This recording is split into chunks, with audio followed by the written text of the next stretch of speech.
Mr. President, we exercise our right of reply to one more attempt by the leader of Pakistan to tarnish the image of this august forum by bringing in matters internal to my country and going so far as to spew falsehoods on the world stage. While such statements deserve our collective contempt and sympathy for the mindset of the person who utters falsehood repeatedly, I am taking the floor to set the record straight.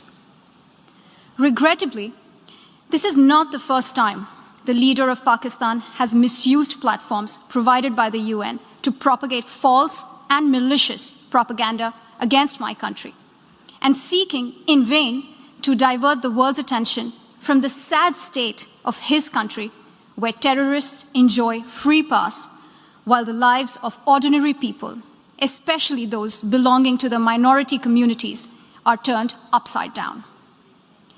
Mr. President, member states are aware that Pakistan has an established history and policy of harboring, aiding, and actively supporting terrorists. This is a country which has been globally recognized as one openly supporting, training, financing, and arming terrorists as a matter of state policy. It holds the ignoble record of hosting the largest number of terrorists proscribed by the UN Security Council. Mr. President, we marked the solemn occasion of the 20th anniversary of the 9/11 terror attacks just a few days back. The world has not forgotten that the mastermind behind that dastardly event, Osama bin Laden, got shelter in Pakistan. Pakistan leadership continues to glorify him as a martyr. Regrettably, even today, we heard the leader of Pakistan trying to justify acts of terror. Such defense of terrorism is unacceptable in the modern world. We keep hearing that Pakistan is a victim of terrorism. This is the country which is an arsonist disguising itself as a firefighter. Pakistan nurtures terrorists in their backyard in the hope that they will only harm their neighbors. Our region, in fact, the entire world, has suffered because of their policies. On the other hand, they are trying to cover up sectarian violence in their country as acts of terror.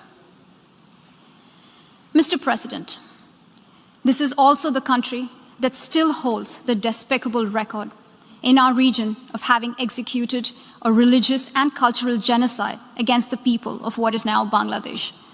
As we mark the 50th anniversary this year of that horrid event in history, there is not even an acknowledgement, much less accountability. Today, the minorities of Pakistan, the Sikhs, the Hindus, the Christians, live in constant fear and state-sponsored suppression of their rights. This is a regime where anti-Semitism is normalized by its leadership and even justified.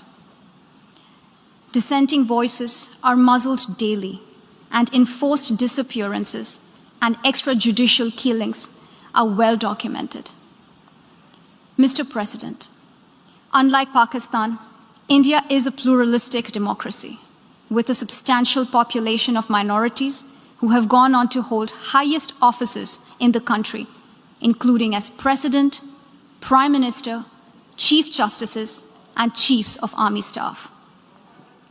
India is also a country with a free media and an independent judiciary that keeps a watch and protects our Constitution. Pluralism is a concept which is very difficult to understand for Pakistan, which constitutionally prohibits its minorities from aspiring for high offices of the state. The least they could do is introspect before exposing themselves to ridicule on the world stage. Finally, Mr. President, let me reiterate here that the entire Union territories of Jammu and Kashmir and Ladakh were, are, and will always be an integral and inalienable part of India. This includes the areas that are under the illegal occupation of Pakistan. We call upon Pakistan to immediately vacate all areas under its illegal occupation. Mr. President, allow me to be categorical about India's position. We desire normal relations with all our neighbors, including Pakistan. However, it is for Pakistan to work sincerely towards creating a conducive atmosphere, including by taking credible, verifiable, and irreversible actions to not allow any territory under its control to be used for cross-border terrorism against India in any manner. I thank you, Mr. President. Mr. President, every year, this Assembly has rejected the imposition of laws and regulations with extraterritorial impact and all other forms of coercive economic measures that hurt the progress and prosperity of the people the world over. Last year, 187 member states voted in favor of Resolution 78/7, expressing their strong support to lifting of the embargo.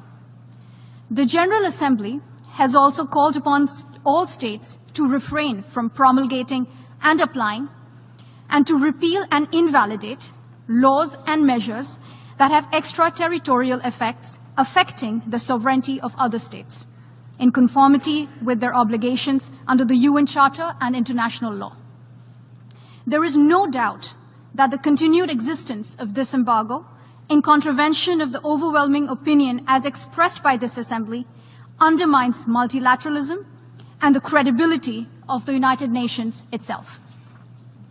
Mr. President, as the world's largest democracy with abiding faith in multilateralism, India stands in solidarity with this Assembly in its unambiguous rejection of domestic laws having extraterritorial impact.